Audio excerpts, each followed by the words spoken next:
Hola, buenas noches. Saludo a todos, en especial a profesor Mariano por invitarme.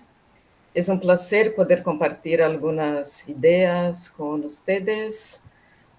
Bueno, el título de mi presentación es Multilingüismo en perspectiva intergeneracional, percepciones sobre la enseñanza de lenguas en Angola en el ámbito familiar y escolar.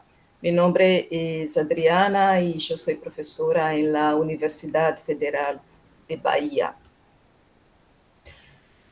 Voy a arrancar con el contexto de la presentación. Yo empecé a hacer cooperación con Angola en 2013, cuando yo era estudiante de doctorado. Desde 2013 hasta ahora trabajo en muchas actividades de internacionalización, como orientación de maestría, doctorado, enseñanza con otros profesores, como profesor Tomás y profesor Mariano. Nosotros trabajamos en el doctorado en Ciencias de la Educación en el Instituto Superior de Ciencias de la Educación de Sumbe, Angola, que es una provincia, provincia de Kwanza Sul, en Angola. Desde el año pasado, yo soy coordinadora de un proyecto de movilidad estudiantil en el que estudiantes brasileños pueden quedarse en Angola entre 4 y 10 meses. Todas las fotos que ustedes van a ver fueron tomadas por una estudiante de doctorado, Julia, que estuvo el año pasado por 6 meses en Angola.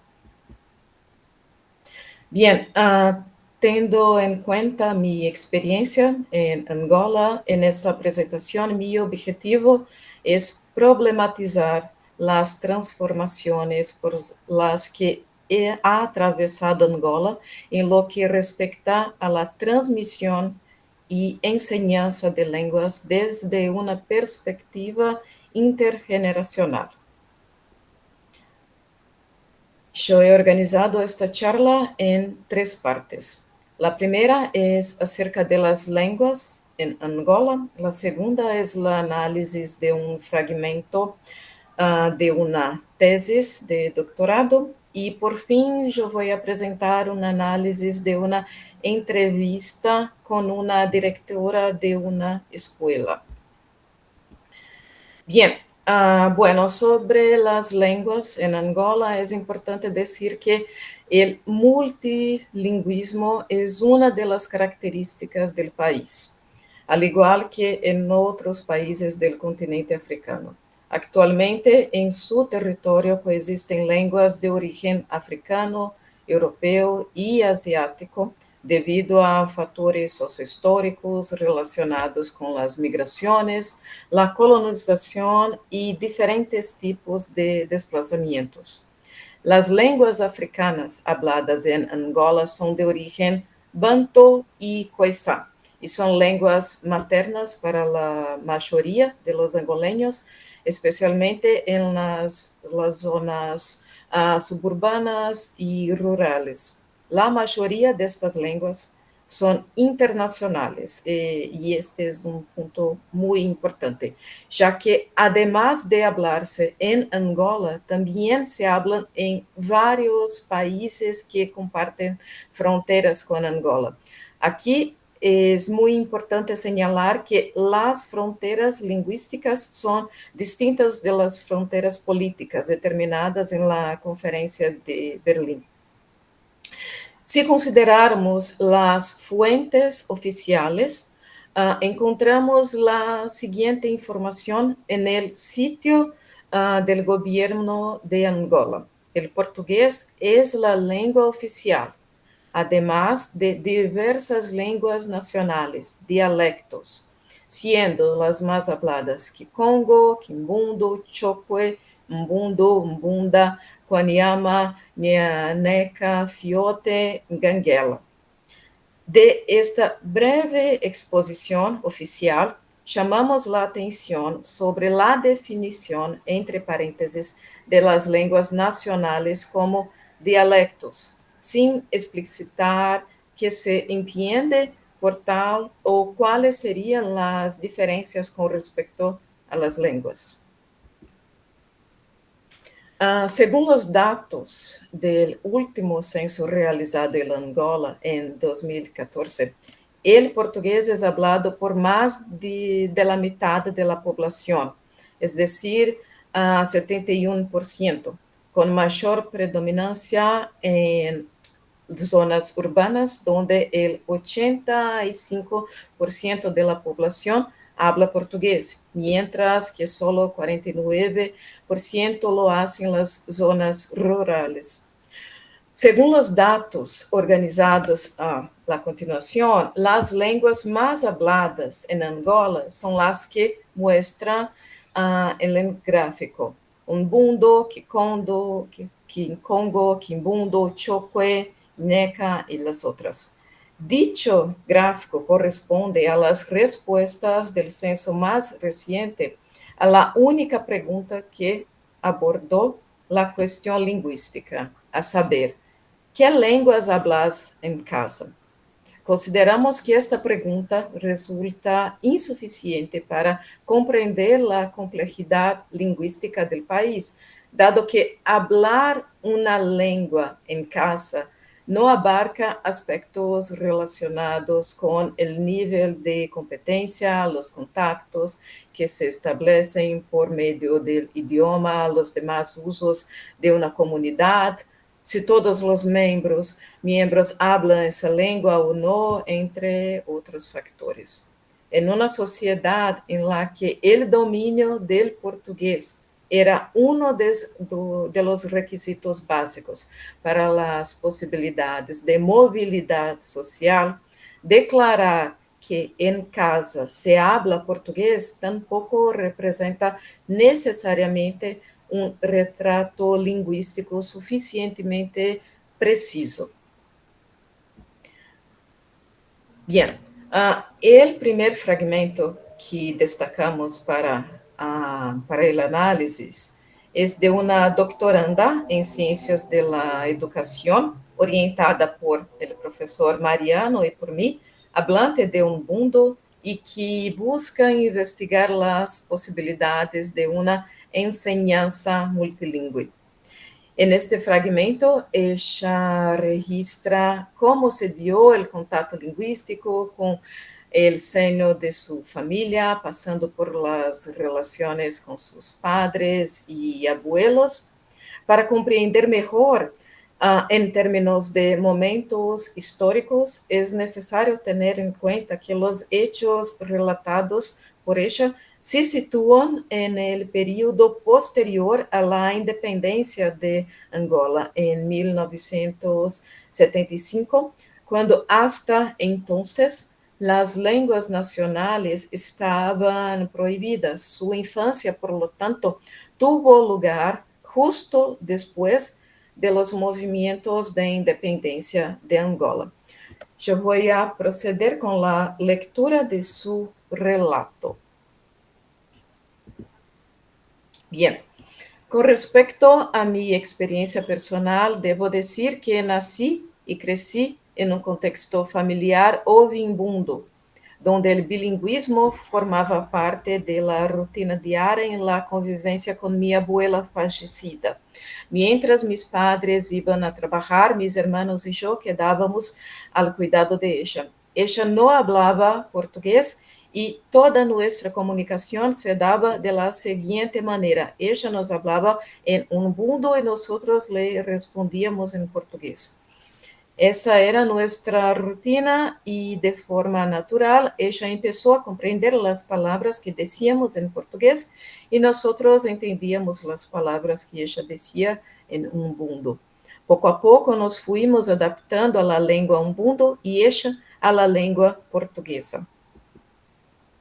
Esa convivencia duró muchos años hasta que ella falleció a los 97 años de edad en 2004.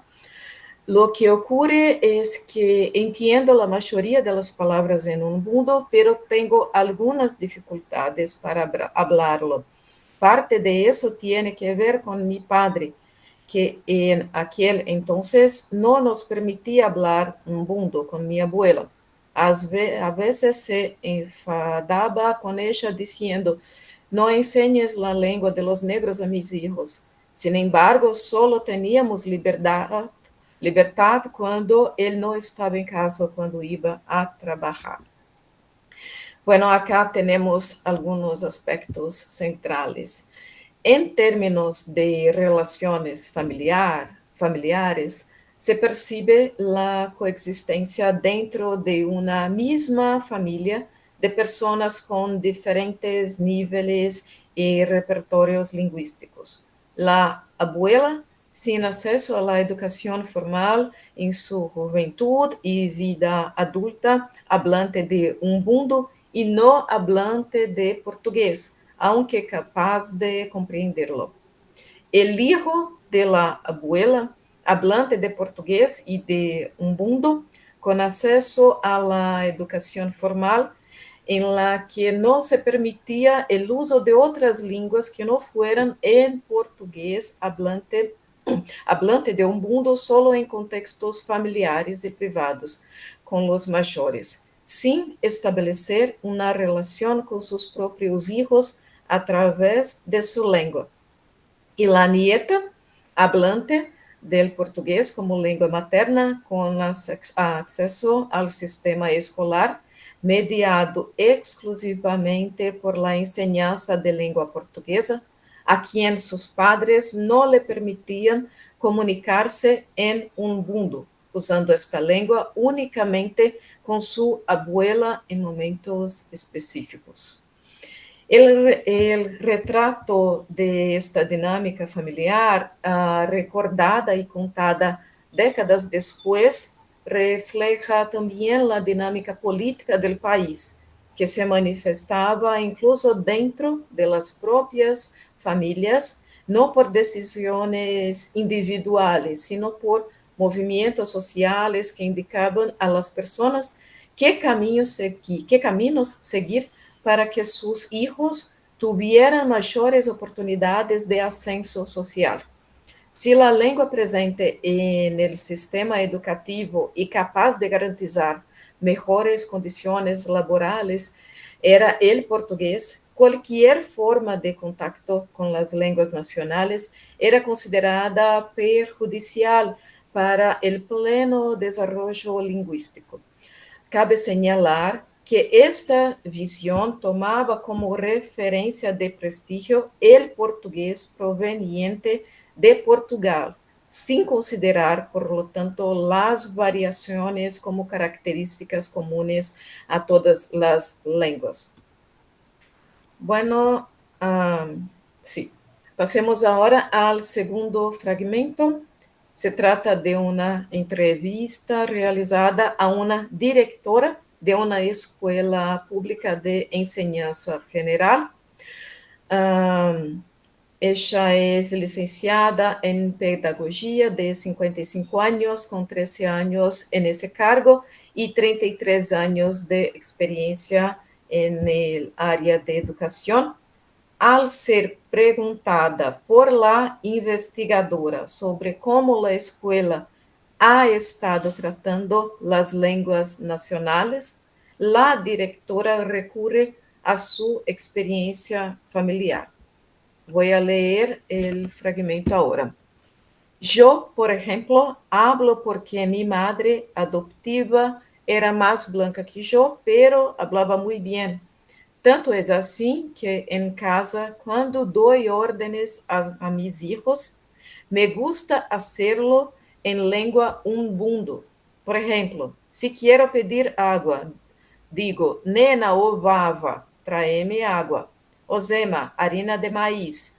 Ombobo, pan. Ozapato, sapatos. E estes já se han acostumbrado a algumas palavras, já las entiende perfectamente.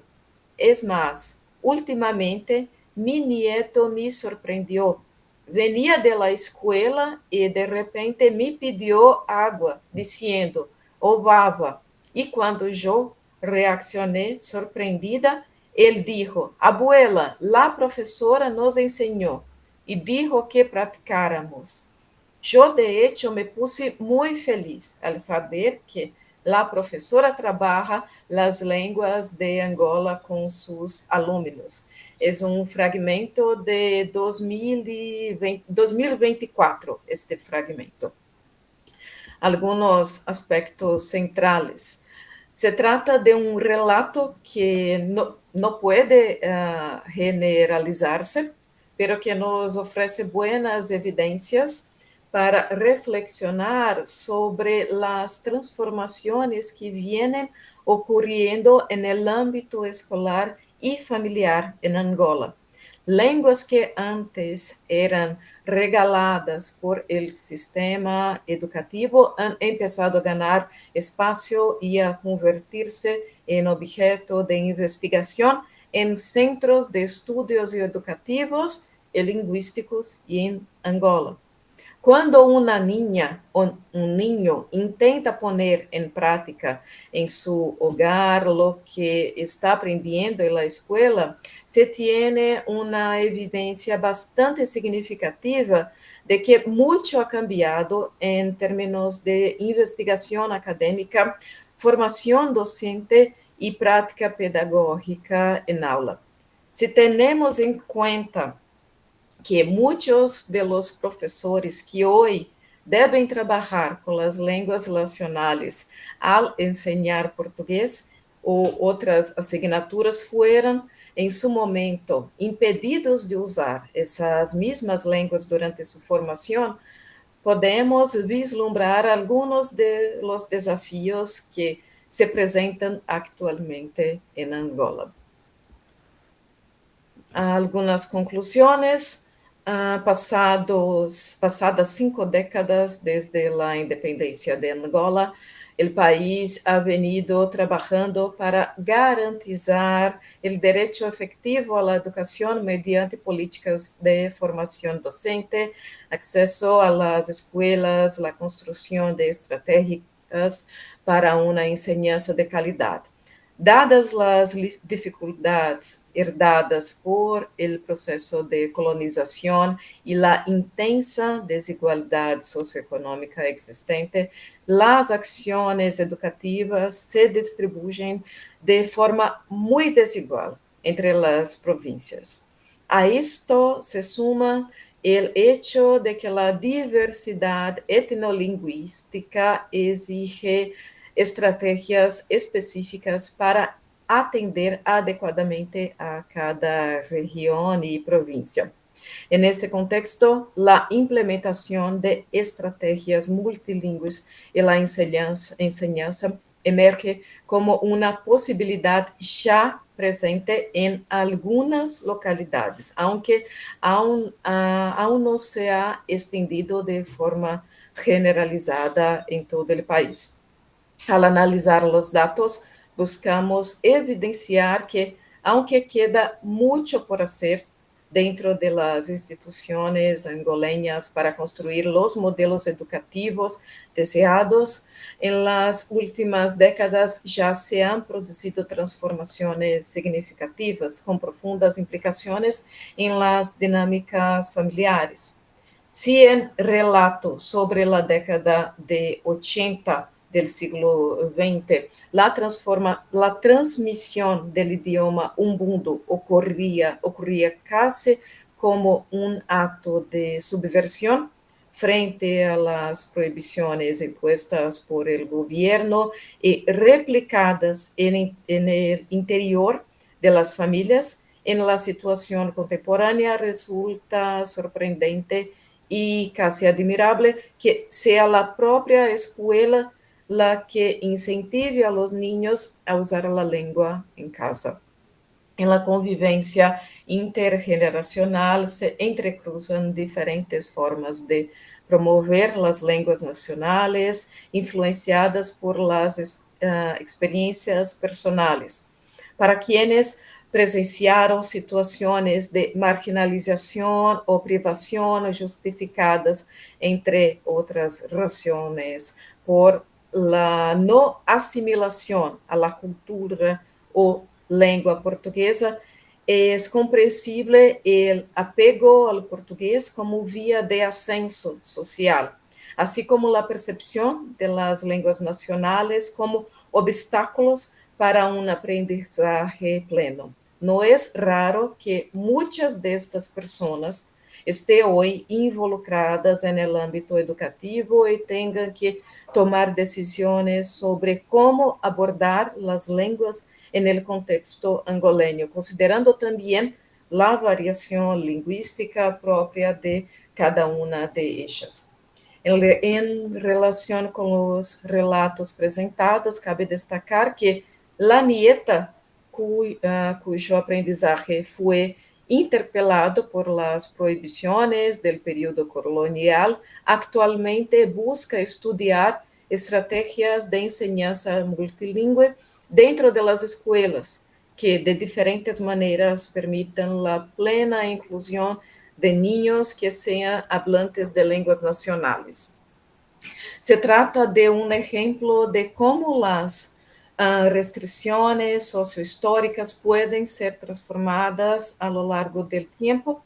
Existe una generación de investigadores angoleños que ha asumido un papel de liderazgo en la reflexión sobre caminos para la mejora de las condiciones educativas, considerando las lenguas nacionales como un factor constitutivo y no como un obstáculo o causa de bajo rendimiento en lengua portuguesa.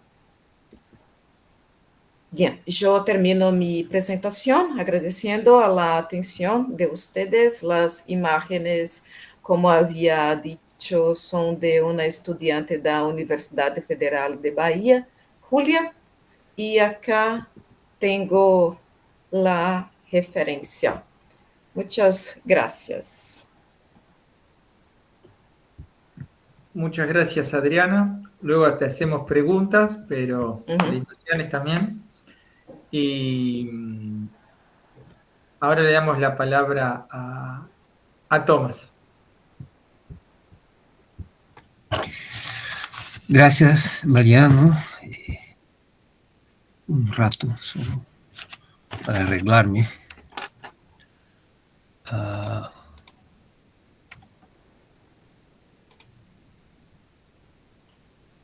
Presentar aquí.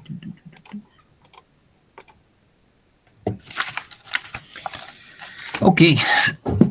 Buenas noches. Muchas gracias por la invitación.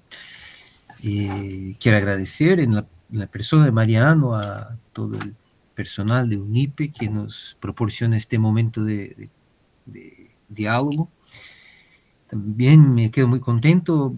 Voy a tratar de acercarme al tema que nos fue propuesto y al mismo tiempo espero que no sea la última vez que podemos encontrarnos y platicar. Sería un placer que podamos seguir con estos contactos en otras ocasiones, inclusive cuando estemos en Buenos Aires en octubre, si todo ocurre bien, así esperamos, ¿verdad? Entonces, pues yo tenía unas diapositivas para contextualizar, pero yo creo que Mariano ya me presentó lo fundamental. Acá está la universidad donde trabajo, la Universidad Federal de Pará. Y eso es para decir que trabajo fundamentalmente con lo que son las prácticas de enseñanza, la formación de docentes dentro de la carrera de letras a nivel de pregrado y con la investigación sobre enseñanza de la lengua materna del portugués en nivel de posgrado. Y en este contexto también muy recientemente hemos logrado publicar este libro que también lo mencionó Mariano en el inicio, El aula como escritura. Este es el punto de partida de mi charla aquí con ustedes. Es un libro que estuvo bastante relacionado con un proyecto que es la escritura sobre las prácticas de enseñanza en licenciaturas en Brasil, Costa Rica y Honduras. Es un proyecto en el que estuvimos interesados en discutir lo que es un instrumento central del trabajo de formación de docentes, que son los informes de prácticas, lo que llamamos en Brasil relatorios de estágio, y que puede tener muchos nombres y muchas formas, pero esencialmente lo que escribe el maestro en formación a partir de lo que sucede en sus experiencias prácticas en el aula de clases, observando clases o impartiendo clases. Y queríamos comprender un poco mejor cómo se constituye ese instrumento y qué funciones tiene en ese proceso de formación, de hacerse maestro. Ese es el punto de partida, y el punto de llegada, la cooperación con el Instituto Superior de Ciencias de la Educación, que también Adriana ya ha contextualizado muy bien. Entonces también formó parte de ese grupo muy grande de personas que están involucradas y comprometidas con compartir con esa institución. Y estamos aquí en el marco del proyecto con lo que estamos involucrados ahora, que es el proyecto Justicia Socioambiental, Diversidad Lingüística y Educación. Entonces voy a traer al fin un dato que tal vez pues sea semejante a los relatos que nos muestra Adriana, en el que el tema de la diversidad lingüística surge en la escritura sobre la clase, sobre el aula de clases. Entonces, bueno, empiezo con esta expresión que hemos elegido como título de la obra, el aula como escritura, o la clase como escritura,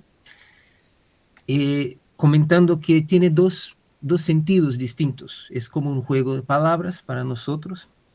El primer sentido, a aula como escrita o el aula como escritura, significa tomar el aula como parte de un evento de escritura o como una forma de escribir. El segundo sentido es pensar el aula como escritura, significa decir el aula según se escribió sobre ella, el aula en el modo como alguien ha escrito respecto a lo que sucedió en el aula de clases. Entonces, en el primer sentido, estamos preocupados sobre todo en oponernos un poco a las perspectivas que consideran que el trabajo del maestro es un trabajo exclusivamente práctico, una especie de performance en este espacio que es el aula de clases.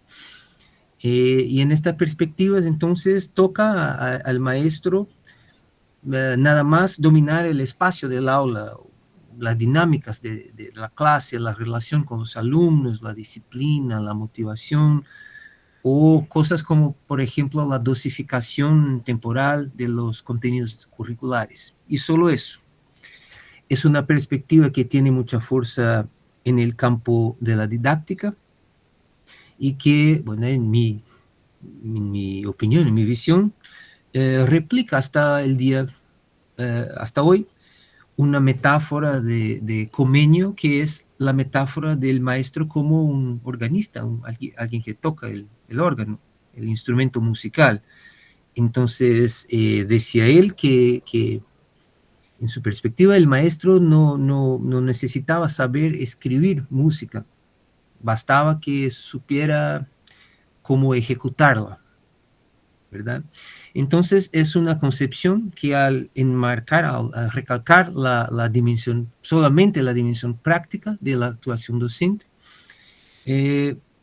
refuerza lo que es una división social de trabajo, según la cual hay una separación entre el hecho de elaborar un plan de clases y el hecho de impartir, de ejecutar este plan de clases. O sea, una división social de trabajo entre quienes elaboran la enseñanza o quienes elaboran las clases que van a ser impartidas y los que van a impartir esas clases.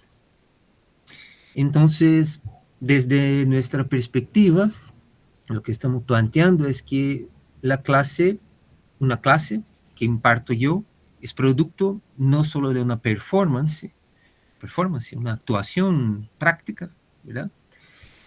Mía, sino que es producto del trabajo intelectual del maestro. O sea, perdón, alguien está llamando, pero no voy a contestar. Sí.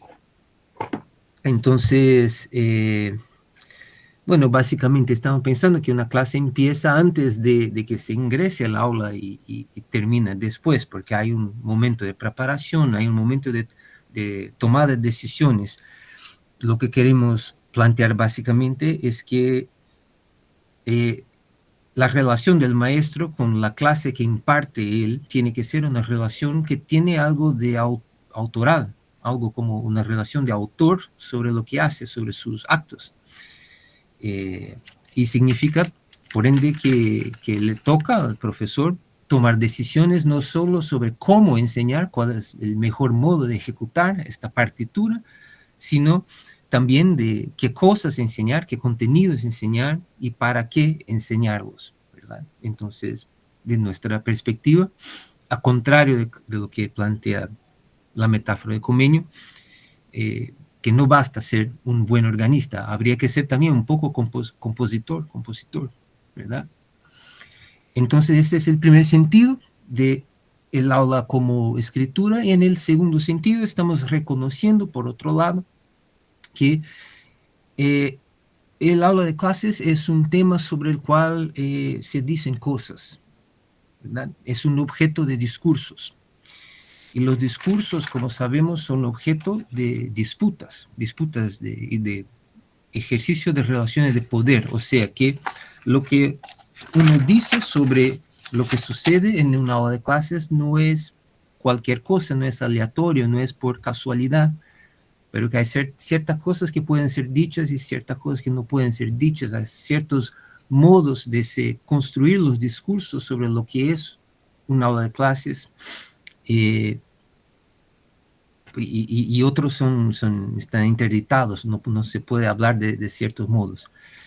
Y básicamente, entonces, la experiencia de leer estos informes de prácticas y documentos semejantes en los que hay una escritura respecto a lo que sucede en el aula de clases, nos muestra que muchas veces, bueno, nos ha mostrado en este proyecto que muchas veces el informe es casi como un género literario. O sea, cuando un estudiante ingresa a clase y luego nos cuenta lo que sucedió, muchas veces estamos delante de una misma historia que se cuenta de nuevo. Es, por ejemplo, una historia que dice que los estudiantes no tienen mucha disciplina, no estaban interesados en los asuntos de la clase, al menos lo que hemos encontrado en nuestro corpus, sobre todo en Brasil y en los países con los que estábamos cooperando. El maestro es tradicional, no tiene conocimiento de las teorías más recientes, los alumnos no tienen interés por nada, etcétera, etcétera. Casi como si fuera una narrativa mítica, una historia que se repite. Y el problema entonces es que la existencia de esa narrativa casi monomítica del aula de clases perjudica el modo como se puede vivir la experiencia formativa en el contexto de aulas, por dos razones. La primera es porque esta narrativa puede funcionar como una especie de filtro, de lentes que me lleva a percibir más claramente ciertos aspectos y dejar de percibir otros aspectos importantes. Entonces favorece a que yo vea siempre la misma historia repitiéndose en vez de fijarme en las cosas que pueden contradecir esta historia. Y al mismo tiempo, por supuesto, esta historia que se repite no es por casualidad, sino que es una historia que normalmente legitima la división social de trabajo de la que les hablé. O sea, es una historia que normalmente refuerza la idea de que los que están en el espacio escolar no tienen la capacidad intelectual de enfrentarse con los problemas que están viviendo. Entonces, que sería necesario ingresar a la escuela como una ayuda externa que viene en la forma de los libros textos o de las teorías que están en moda en la universidad, como una solución casi mágica que va a cambiar todo. Y lo que no corresponde con el modo como las cosas funcionan en la realidad, es una simplificación. Entonces, en los dos casos tenemos como algo que perjudica el desarrollo de una investigación en el contexto del aula, ¿verdad? Y por eso, entonces, una discusión importante que sacamos de este proyecto es pensar cuáles son las funciones de un informe de prácticas o de esta escritura que se produce a partir de la experiencia en el aula de clases. Para muy simplificando un poco, pero aquí tenemos 3 funciones que yo creo que vamos a concordar que son las funciones de ese instrumento, como un documento comprobatorio, como un documento memorialístico, pero lo que hemos planteado con más fuerza, con más ganas, es que este informe tiene que ser también comprendido como un corpus, o sea, lo que se escribe en un proceso de formación, lo que se escribe a partir de la experiencia en el aula, tiene que ser una recopilación de datos. Y por eso importa que además de fotos, fechas, firmas y sellos, o opiniones y relatos emocionales sobre la experiencia, también estén presentes en estos informes cosas como copias de cuadernos, reproducción de manuscritos, de textos, composiciones producidas por los alumnos, registros fidedignos de conversas, de preguntas y respuestas, de lo que pasa en el aula de clases. Bueno, una preocupación que tuvimos entonces fue, es un corpus, ¿y por qué? ¿Cuál es la importancia de que la escritura sea un corpus de datos? Es porque el informe debe ser un registro concreto, preciso, sistemático y suficientemente detallado de lo que sucede en el aula para que el docente, el docente, el investigador, el que está en formación, pueda a través de dichos registros revisitar la experiencia vivida, pero revisitarla en un segundo momento ya como objeto de reflexión y desde un cierto distanciamiento. A partir de ahí, entonces, problematizamos el modo como se enseña a los estudiantes universitarios o a los mismos maestros en posgrado, por ejemplo, cómo se les enseña a escribir o a registrar estos tipos de datos. Entonces, tengo acá 3 ejemplos. Espero que no esté hablando demasiado rápido, pero ojo con el tiempo. El primer ejemplo... Tranquilos, Tomás, tranquilos con el tiempo. Ok. El primer ejemplo es un ejemplo de un tipo de informe muy común, un modo de escribir muy común, pero que nosotros hemos problematizado porque no es suficiente como registro para permitir que haya una reflexión posterior y un análisis posterior del aula, de lo que sucedió en la clase. Voy a leerlo aquí, al menos una parte. Empecé la clase diciéndoles, buena tarde, y avisé que seguiría impartiendo la clase. Revisé todo el texto de Valcir Monteiro y me pareció que los estudiantes lo habían comprendido bien. Luego avancé a la resolución de los ejercicios. Le pregunté si habrían hecho la actividad y me contestaron que no. Luego les di tiempo para que lo hicieran, pero antes leí otra vez el texto. Al fin de la clase, unos alumnos no lograron finalizarlo, entonces les di atención especial, pero como necesitaba irme a la clase siguiente, les pedí que lo trajeran a casa para corregirlo.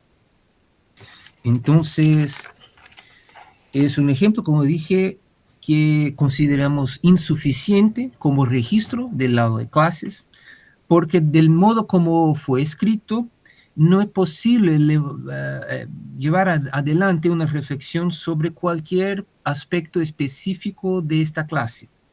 Y el problema tiene mucho que ver con con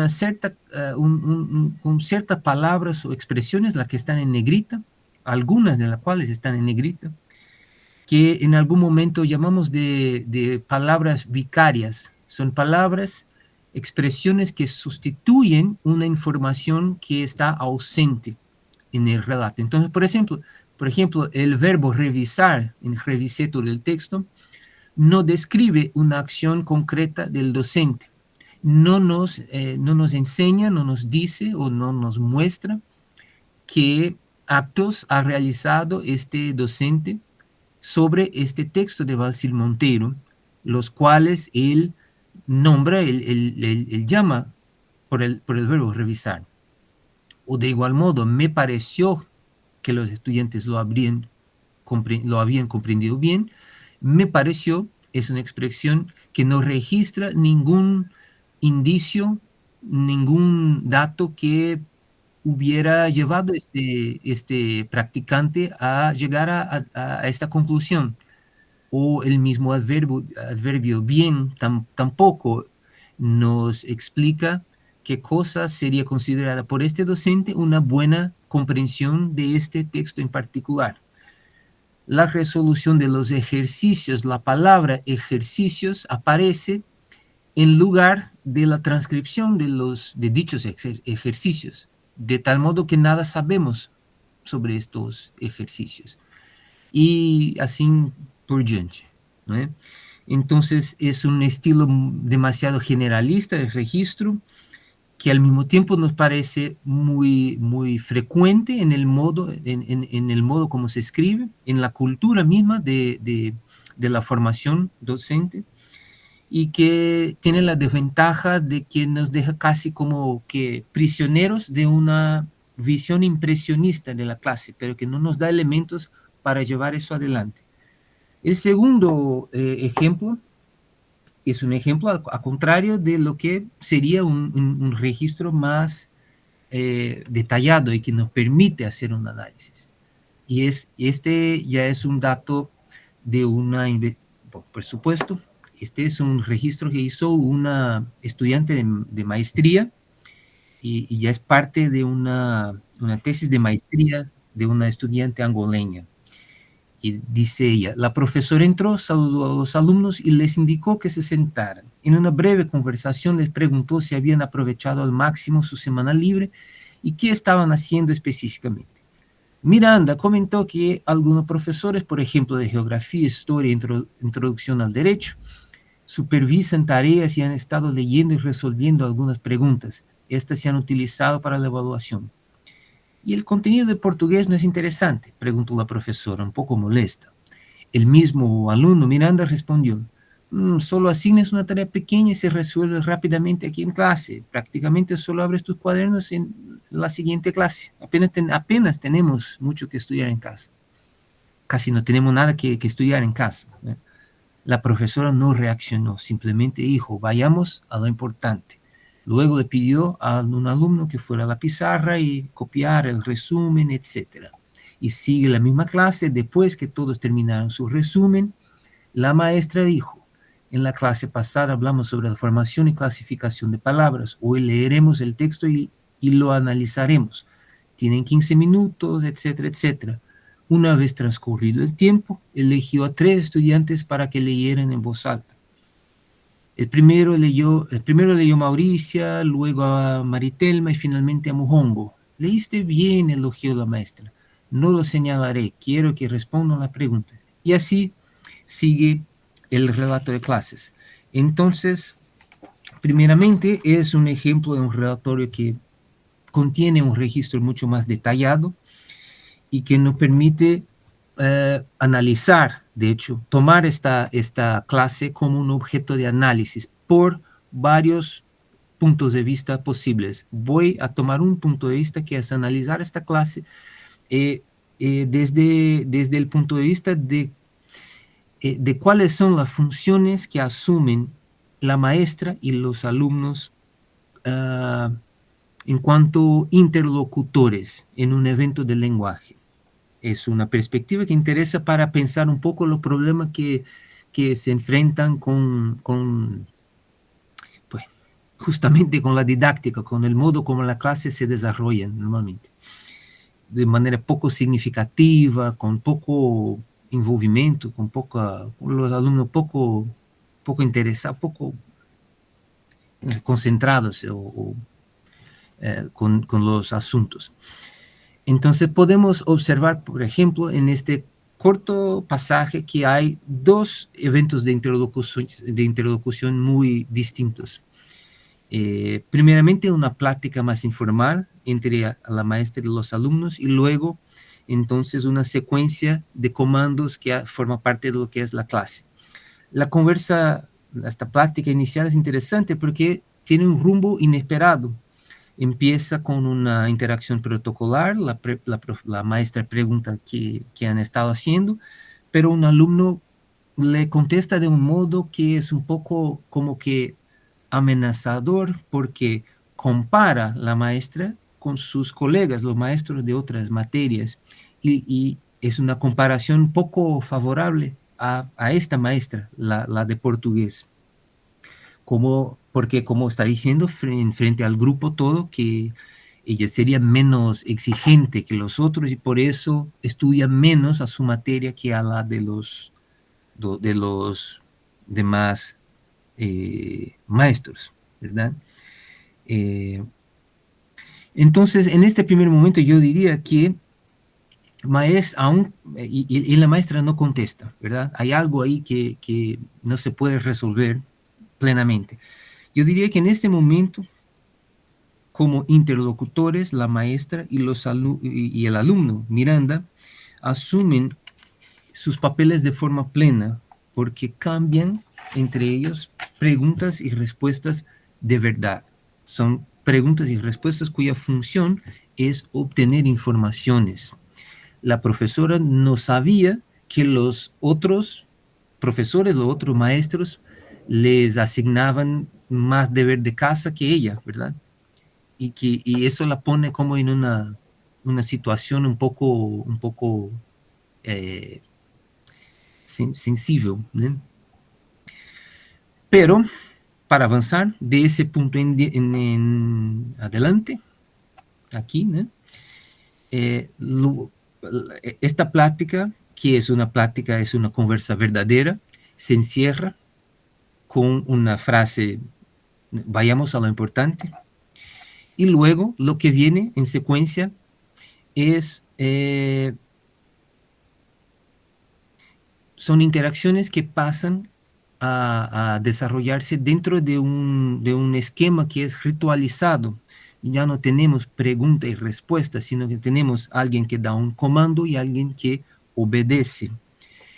Es una relación menos provista de sentido subjetivo, porque lo que están haciendo es reproducir las rutinas que se repiten todos los días de clases y que están inclusive previstas en los planes de clases oficiales del gobierno. Son papeles, son funciones esvaziadas, ¿no?, de sentido. Entonces es un relato bueno, lo suficientemente bueno para que podamos registrar y analizar esto desde un punto de vista lingüístico. Por ejemplo, tenemos ahí la transcripción de las falas, ¿no?, de los enunciados mismos que se han dicho. Y eso muestra que hay una dimensión muy fuerte de ritualización de la clase en este contexto. Y esta ritualización misma es uno de los aspectos más evidentes de la violencia que caracteriza el modo como la lengua portuguesa es impuesta como lengua de escolarización en este contexto angoleño, ¿verdad? No solo porque es obligatorio que las clases sean ministradas o impartidas en portugués, pero también porque el portugués se impone como una lengua ritualizada, una lengua en la que solo se dan comandos y se obedecen comandos, y no una lengua para preguntar y responder. Preguntas y respuestas han sido hechas en portugués, pero en un momento que no forma parte de lo que es la clase según el plan de clases, ¿ok? Y el último ejemplo para finalizar es este, en el que aparece entonces el tema de la diversidad lingüística. Este es más corto. Bueno, aquí están discutiendo un texto de un escritor angoleño llamado Wayenga Shitu, y es un texto en el que aparecen algunas palabras en la lengua quimbundu. Y hay una pregunta en el ejercicio que sucede a lectura del texto, una pregunta que es, ¿en qué lengua están estas palabras? Y los alumnos no logran contestarla porque, bueno, estamos en una zona, este es el Zumbe, es el Kwanza Sul, la provincia de que habló Adriana, y que es una zona donde predomina la lengua Umbundu. Entonces el Kimbundu, que aparece en el texto literario, no es una lengua tan común, y lo que muestra la división social de trabajo, porque al menos sugiere que la elección de este escritor se da fuera del contexto donde la clase está aconteciendo, ¿eh? Es una elección externa, es porque en todo el país se trabaja con el mismo texto, ¿verdad? Y entonces tenemos esta parte que dice la maestra, bueno, la maestra les da la respuesta, les explica, pues es Kimbundu, es una lengua que se habla en tales y tales zonas del país, es semejante al Umbundu, yo conozco un poco de ambas lenguas, etc. La maestra habló de la lengua materna como nuestra identidad, el valor que tiene la lengua nacional para la comunicación, de la lengua nacional como sello de una cultura, de nuestra cultura. También comentó que su lengua materna era el Umbundu y que lo hablaba con fluidez, que en su provincia, hasta el día de hoy, los padres enseñan a sus hijos a hablar su lengua materna, el Umbundu. Otros enseñan no solo a hablar, sino también a escribir. Continúo, las palabras que vemos en el texto están escritas en Kimbundu. La clase fue muy divertida. Pío le pidió a la maestra que tradujera algunas expresiones del texto al portugués y al umbundu.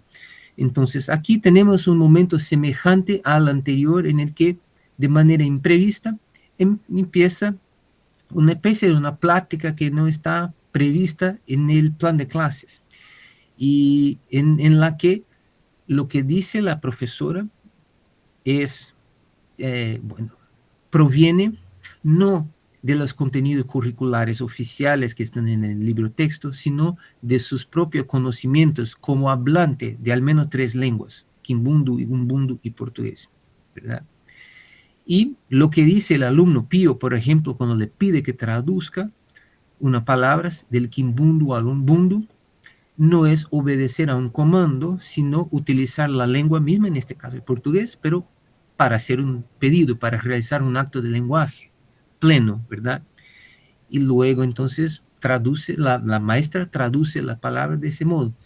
Ndoko, tuende, quiere decir vamos, ngana chico o ngala chico, quiere decir señor chico, don Francisco, ¿verdad? Mona o mola quiere decir hijo, mona wami o mola wange, se lee o mola wange y no o mola wange.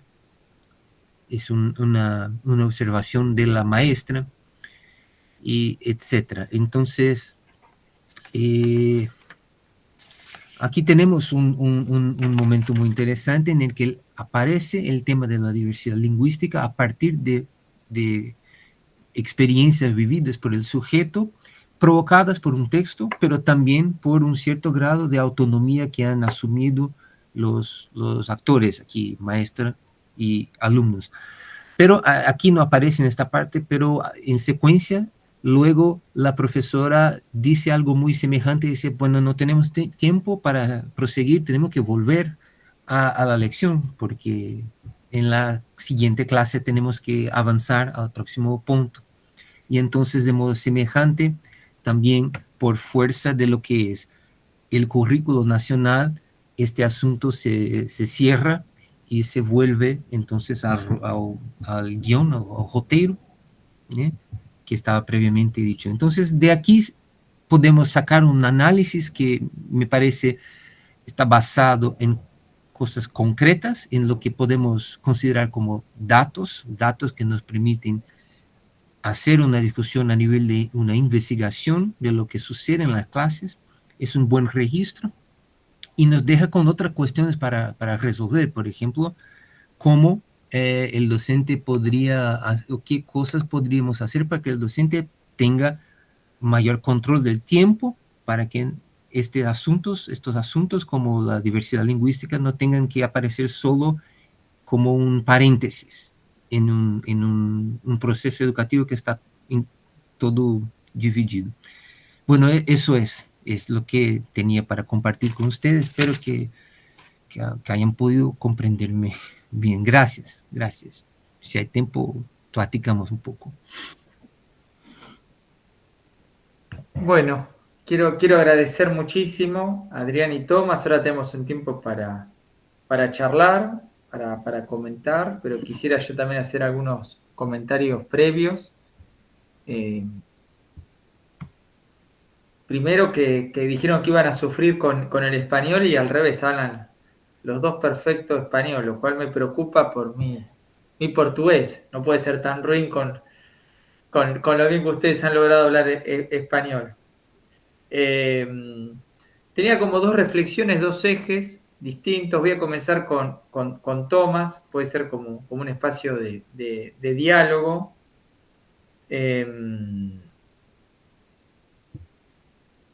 En primer lugar, la cuestión de los registros. Nosotros hablamos más que de informe, hablamos de registro, en términos de recuperar ciertas tradiciones y líneas de la etnografía en general y también la etnografía educativa. Lo que Gertz llama la descripción densa, justamente poder buscar en esos espacios cuestiones significantes que da cuenta de lo que efectivamente sucede, ¿no? Del cotidiano, de esos intercambios, porque uno lo que primero reproduce es, bien como explicaba Tomás, lo superficial, ¿no? O ciertos ritos que inevitablemente están, o poner ciertos prejuicios sin que pueda uno decir más que sus prejuicios, ¿no? Porque uno desde ya siempre va a hablar y eso lo trabaja bien la antropología, siempre van a estar los prejuicios, es decir, no existe un sujeto con un grado cero de prejuicios, pero sí existe la posibilidad de poner esa subjetividad en escritura, es decir, como dice Bourdieu, objetivar la subjetividad, es decir, poner en análisis el lugar, como también dice la antropología, la reflexividad del lugar de la reconstrucción de su investigación. Yo creo que eso, en términos de lo que dijo Tomás, es un gran aporte para pensar nuestras investigaciones y para continuar en diálogo, sobre todo los que trabajamos didáctica de la lengua y la literatura y una visión etnográfica del trabajo docente y de la alfabetización. Luego quería hablar de Adriana. Sabes que justo hoy nos sucedió con Manuela López Corral, que es una colega con que trabajamos tomando un examen final, una situación muy parecida a la que vos contás, que cuenta la colega angoleña sobre esa relación compleja y de distintos niveles de la lengua, donde existe la comunicación, pero justamente las competencias o los usos o los conocimientos de esa lengua no son los mismos, porque hoy tomando examen con Manuela López Corral, una colega nos decía que su abuela o bisabuela hablaba en quechua y no hablaba en español, ¿no? Entonces, y ella hablaba solo español y no hablaba quechua, y sin embargo, bueno, cuando le iba a visitar había un diálogo ahí, ¿no? Pero que me parece que es un corte intergeneracional muy fuerte, una interrupción que no deja de tener implicancias emocionales e individuales, pero que creo que explica a destiempo, con cierto anacronismo, lo que sucedió y sucede, pero sobre todo lo que sucedió con las lenguas indígenas con los estados-nación. O sea, la emergencia de los estados-nación en América Latina fueron aún más disruptivas que el proceso colonial, ¿no? Porque el proceso colonial, en principio, a través de las órdenes religiosas, tenía un reconocimiento de esas lenguas, como lo que llamamos lenguas generales, de uso religioso, y la Constitución de la República hace un corte muy fuerte, ¿no? Que no existía. Entonces, ahí aparece un intercambio. De hecho, yo también utilicé lo de Arcelas, ¿no? Arcelas es la colega que Adriana citó, sobre esa relación que ella tenía con la abuela y la prohibición de el padre de ella de hablar en la casa Bundu. Y yo hace poco, dictando un seminario, lo puse en diálogo con ejemplos que son casi calcados, idénticos, del guaraní. Y de hecho, no del guaraní, de otra lengua indígena que se habla en Argentina, el quechua, el quichua, la quichua, como se dice en Santiago del Estero, el gran quichuista argentino, que es Sixto Palavecino, que es un gran músico en quichua, que falleció ya hace unos años, que tradujo la gran obra literaria de la literatura argentina, el Martín Fierro, al quichua. Él contaba la situación similar, no con el padre, sino con la madre, ¿no? La madre prohibiéndole hablar quichua y él utilizando mayores para poder mantener esa lengua, pero que justamente no tiene que ver, como bien marca Adriana, simplemente con cuestiones intergeneracionales, sino con intervenciones, disrupciones estatales. Pero la paradoja, para mí una paradoja que nos pone como en aprietos intelectuales, que esa interrupción sea fuerte con las repúblicas, ¿no? Y con independencia. Es decir, esos procesos de modernización que indudablemente uno apoya y de autonomía nacional que uno sin duda apoya, produjeron ciertos derroteros que en algunas instancias, por ejemplo en lingüísticas, actualizaron y profundizaron los desplazamientos de las lenguas nacionales. Bueno, paradojas sumamente complejas que no quiero ahora. Pero bueno, voy a leer una pregunta. Ahora sí, perdona, hice yo como una pequeña glosa, análisis de lo que dijeron Adriana, o como para charlar. Esto si lo quieren retomar, lo retoman, y si no, no, pero sí quiero dejar una pregunta que hizo una colega, Mariana Provenzano, que también es docente de nuestra carrera en la Universidad Pedagógica Nacional, que dice: buenas tardes, qué interesante. Dejo esta inquietud para cuando puedan retomarla. Me gustó mucho la forma en la cual abordan las clases a partir de relevar en los informes aquello que en apariencia no es tan evidente en cuanto a la enseñanza de lenguas. Mi pregunta es la siguiente: ¿cuáles estrategias se implementan para los profesorados para visibilizar las lenguas minorizadas en Brasil?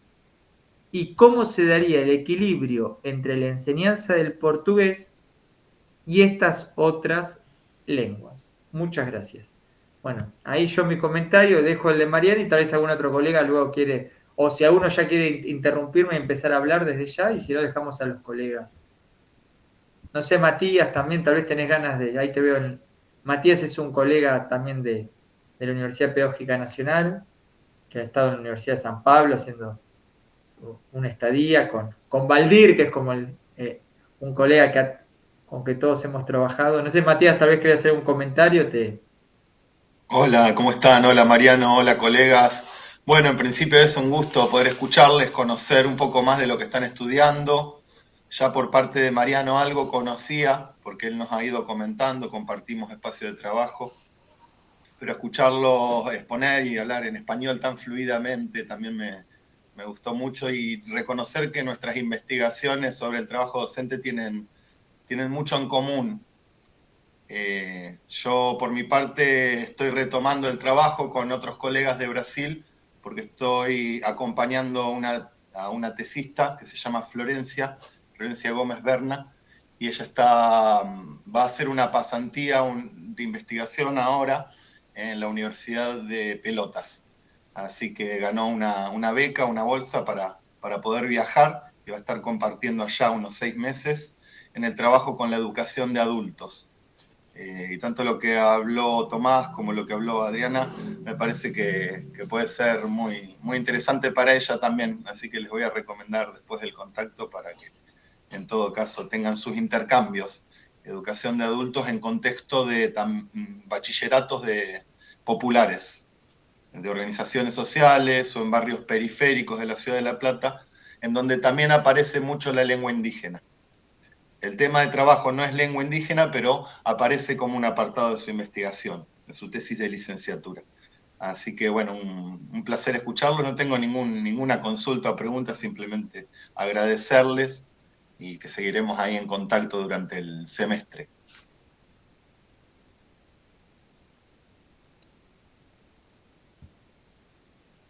Bueno, le hicimos como 20 comentarios, preguntas distintas, se armó ahí una complejidad de temas.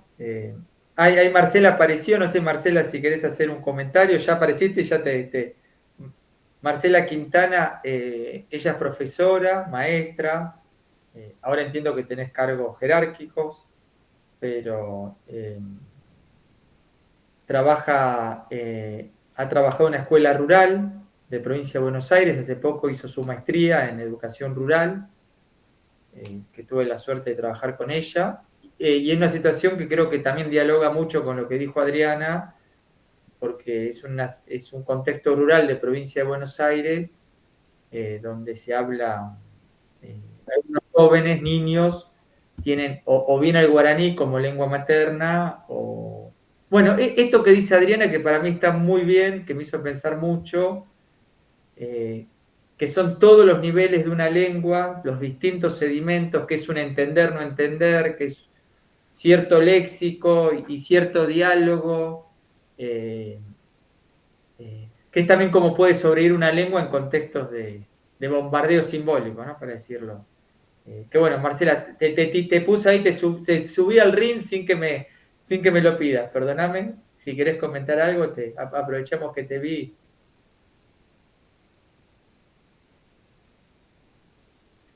Uy, Hola, hola, buenas tardes. Hola, buenas tardes. Sí, justamente te comentaba en el chat, buenas tardes a todos, muy interesante las exposiciones. Justo estoy ahora en servicio, me tomé un ratito para compartir con ustedes, no me lo quería perder, pero bueno, por eso también ingresé un poquito más tarde. Pero hice algunas anotaciones, me interesó muchísimo el tema de los informes detallados justamente de clase, de los registros. Mi tesis justamente consistía en esto también, ¿no? En esta mirada etnográfica y en los registros y análisis que nos permiten reflexionar las clases, autoconfrontarlas, ¿no? Por eso me sentí bastante identificada también con lo que, si no mal registré, Tomás, que es uno de los colegas que expuso, comentaba justamente de los distintos procesos. Por un lado, la mirada desde la didáctica, la diversidad lingüística. Realmente voy a tratar de recuperar, si esta charla me la puedes compartir después, Mariano, sí, para poder interiorizarme del colega que expuso en principio. Así, la verdad que no pude tomarlo justamente al principio de la charla. Pero me sentí muy identificada con el trabajo que realicé y que vos me dirigiste, así que estoy muy a gusto. Lamentablemente tampoco puedo comentar mucho más por esto de que estoy en servicio, justamente. Levanté un poquito no sé si me escuchan, levanté un poquito acá la voz para poder compartir con ustedes estas palabras, y un gusto de compartir con este momento. Muchas gracias, Mariano, por invitarme. No, gracias, Marcela. No sé si Adriana y Tomás entendieron que ella está trabajando, y bueno, se filtró, que es un poco las maestras, colegas que están haciendo investigaciones, y que para mí es central. Perdón, se está armando un diálogo y no hicimos las preguntas, pero que es central con lo que dijo Tomás, que es la reivindicación de un sujeto, que es un sujeto intelectual, político, que son las maestras, ¿no? Que desde justamente el trabajo todo el tiempo buscan espacios para producir, pensar, reflexionar, escribir, investigar, y muchas veces desde las posiciones de poder intelectual siempre son vistas, como explicó bien Tomás, en términos de deficitario, ¿no? no saben nada, no investigan, no quieren saber nada, como también se mira a los estudiantes, ¿no? Hay como una reproducción, muchas veces cuando uno habla con ciertos docentes que dicen, mis estudiantes no saben nada, no quieren hacer nada, son aburridos, no hacen nada, etcétera, etcétera. Luego, cuando hablamos con los formadores de esos docentes, dicen lo mismo, ¿no? Es como una cadena que todos dicen que nadie quiere hacer nada. Y justamente nuestra experiencia en la Universidad Pedagógica Nacional, y creo que la Universidad Pedagógica Nacional nace con ese horizonte y se proyecta con ese horizonte, es relevar la potencialidad intelectual de los docentes, ¿no? Eso es algo que nosotros tenemos como eje ideológico, político, pero también, a veces la palabra ideológico, político suena algo vetusta, ¿no? Sino conceptual también, ¿no? Como desde ese espacio cotidiano se puede pensar grandes cambios sociales, intelectuales, políticos. Bueno, Tomás, lo dejamos y Adriana hablar tranquilos, que hablamos un montón nosotros, perdón. Bueno, puedo comentar la pregunta de Mariana, quizás, pero pues, también comentar que pues Mariana está la perspectiva de un maestro que sea un investigador, que reflexione sobre sus prácticas y que escriba o que produzca su clase a partir de lo que puede recopilar como datos de la experiencia diaria es fundamental en un contexto como el de Angola para que se pueda avanzar hacia una enseñanza que incorpore a estas lenguas y a estas culturas que todavía no forman parte de lo que es la educación oficial del Estado angoleño, aunque haya mención a una intención de que eso se realice. Pero sobre todo porque los saberes que necesitamos están en estos hablantes, en los contextos familiares y comunitarios, como mostró Adriana con estos datos, que son interesantísimos, ¿verdad?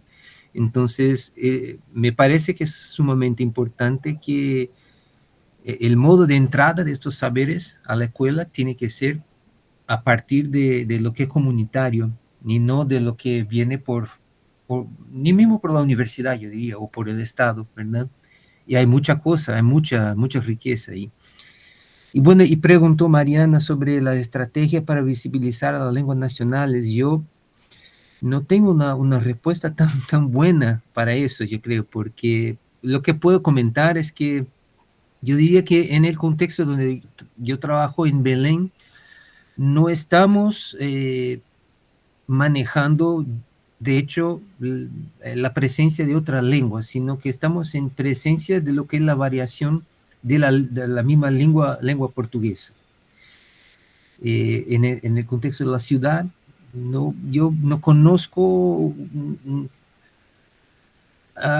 de no ser el caso, por ejemplo, más reciente de los inmigrantes venezolanos que están en la ciudad. Y ahí sí tenemos un tema que es, son hablantes de español y de la lengua guarao, una lengua indígena venezolana. Y esta es una situación, pero yo confieso que conozco poco y no está trabajando directamente con eso. Pero lo que vamos a encontrar, sí, siempre, todos los días en la escuela, es el portugués que no coincide con lo que la escuela enseña como siendo el portugués. Y eso se manifiesta de manera muy importante en la escritura. O sea, no es un tema tan polémico o que que cause tanto debate cuando el alumno habla en una variedad del portugués que no es estándar, pero cuando eso se manifiesta en el modo como escribe, por ejemplo, en forma de lo que serían errores ortográficos o errores de gramática, porque conjuga os verbos de outro modo, ou altera a forma das palavras, eso es un tema mucho más polémico, ¿eh? Y con eso sí hemos trabajado bastante, muchas veces tratando de hacer un movimiento desde lo oral, por ejemplo, con, no sé, con hacer una entrevista a los padres o los abuelos para que cuenten una historia de de la comunidad o de la familia, etc. Entonces, a partir de lo oral se transcribe y se empieza a discutir de qué modo vamos a transcribir eso, de qué características de ese habla queremos mantener en lo escrito y qué vamos a adaptar, cuál es el efecto de mantener la grafía de una cierta palabra tal como se la pronunció en la escritura, si queremos eso o no queremos, y trabajar también tratando de traer a las aulas, a las clases de portugués, los textos que en los distintos contextos sociales de algún modo legitiman la diversidad lingüística. Por ejemplo, en la literatura, donde hay escritores, poetas o novelistas, romancistas, novelistas, yo creo, ¿verdad? Que incorporan otras formas del portugués. O también, por ejemplo, estudiando un poco lo que son las influencias de lenguas indígenas en el portugués de la zona norte de Brasil. Pero al mismo tiempo tenemos que reconocer que las lenguas brasileras, ¿no? Lo que serían las lenguas indígenas, en el contexto urbano están muy poco presentes, ¿no? Tenemos también este tema en la universidad, porque en la universidad están muchos alumnos indígenas que sí hablan otras lenguas.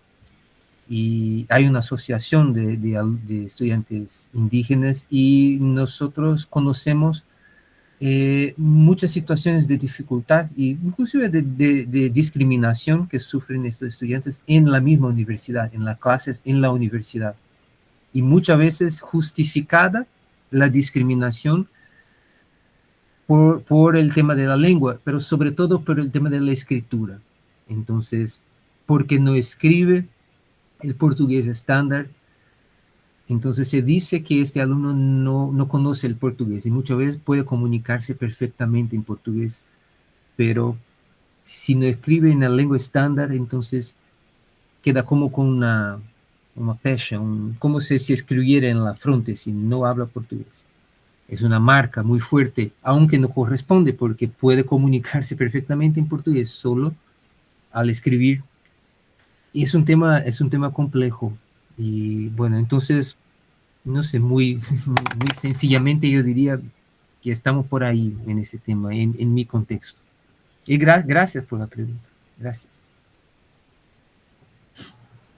Yo creo que voy a decir casi lo mismo que Thomas, pero a mí me gustaría señalar la cuestión de la lengua de señas, porque es una otra lengua que tenemos y a veces es muy difícil porque nosotros tenemos leyes para garantizar que las escuelas y en las universidades las personas puedan estudiar y emplear la lengua de señas, pero para nosotros, para los maestros y profesores, es difícil estudiar y saber todas las lenguas. Yo creo que a mí me gustaría decir, hay algo que Tomás dijo acerca de la diversidad lingüística. Yo creo que en Brasil en las últimas décadas nosotros hemos empezado a estudiar y a hablar más del portugués no estándar en la literatura, en las canciones. A veces los maestros, ellos no hablan portugués estándar, es una realidad, eso puede ocurrir o no escriben en esa variedad, pero yo creo que hemos trabajado. Brasil es un país muy grande, cada región tiene una cuestión lingüística muy distinta. Hay regiones en que hay lenguas cooficiales, porque son o lenguas indígenas o lenguas de inmigración, por lo tanto que en las escuelas los estudiantes pueden estudiar dos o más lenguas. Es difícil decir algo muy general en términos de Brasil, porque acá, por ejemplo, en mi ciudad, en mi universidad, es todo muy distinto de la universidad de Thomas. No, no es mi realidad trabajar acá en Salvador con lenguas indígenas. Hay indígenas acá, pero ahora yo no trabajo. Y a veces tenemos estudiantes extranjeros. Ahora, por ejemplo, en Bahía hay muchas personas de China empezando a vivir, están acá, y cómo vamos a trabajar con esos estudiantes en las escuelas, en las universidades. Intentamos tener una mirada, una perspectiva multilingüe, pero no es algo sencillo. Creo que estamos trabajando para construir algo, y hay otros profesores, hay otros investigadores que están trabajando en esa perspectiva en Brasil.